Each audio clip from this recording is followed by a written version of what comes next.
How many people can say that they or their children have witnessed a school shooting?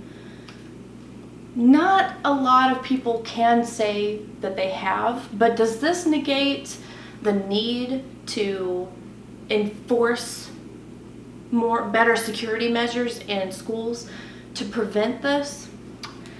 I call for a change to schools that some do not agree with, but it has to be done to protect innocent lives from school shooters.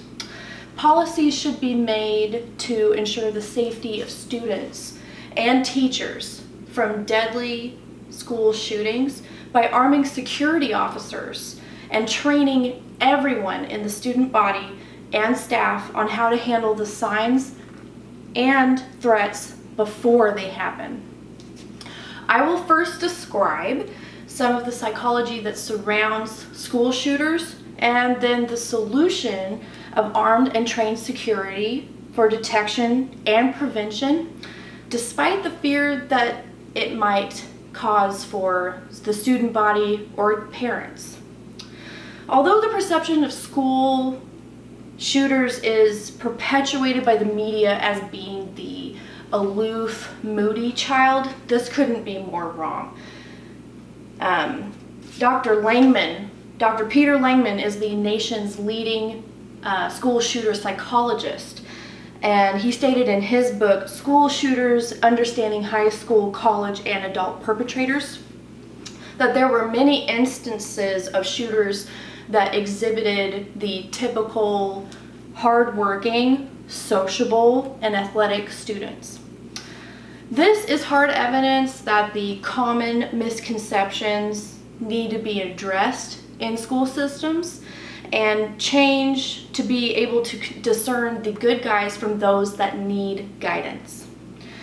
From 2008 to 2017, 100% of school shooters showed concerning behaviors, and 77% of the time, at least one person, most often a peer, knew about their plan. And this is quoted from Everytown, which is an organization that is fighting for changes in security in school systems.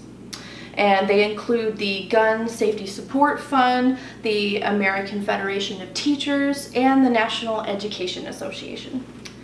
Langman says that the warning signs can either be black and white or they can be really hard to pick out.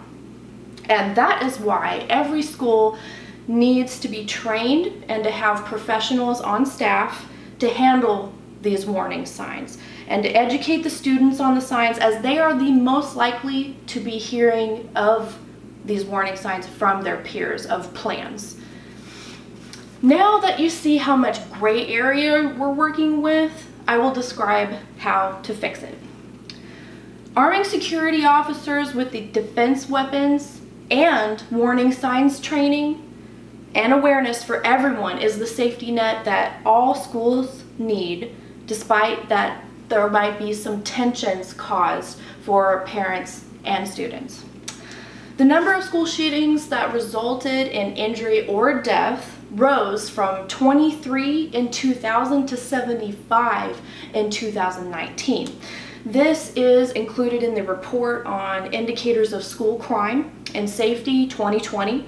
This is a compilation provided to the federal government from the National Center for Education Statistics, the U.S. Department of Education, the Bureau of Justice and Statistics, the Office of Justice Programs, and the U.S. Department of Justice.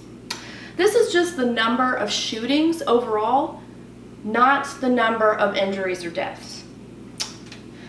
While mass shootings in schools are rare, comprising less than 1% of all school gunfire incidences, they account for a quarter of overall gun deaths and 12% of all people shot and wounded in schools. And this is a quote from Everytown. Personnel of the school systems should be trained in gathering information on students who exhibit warning signs. And Dr. Langman describes that students and faculty, staff should be able to gather information about their academic history, their emotional status, their home life, and their ability to access weapons.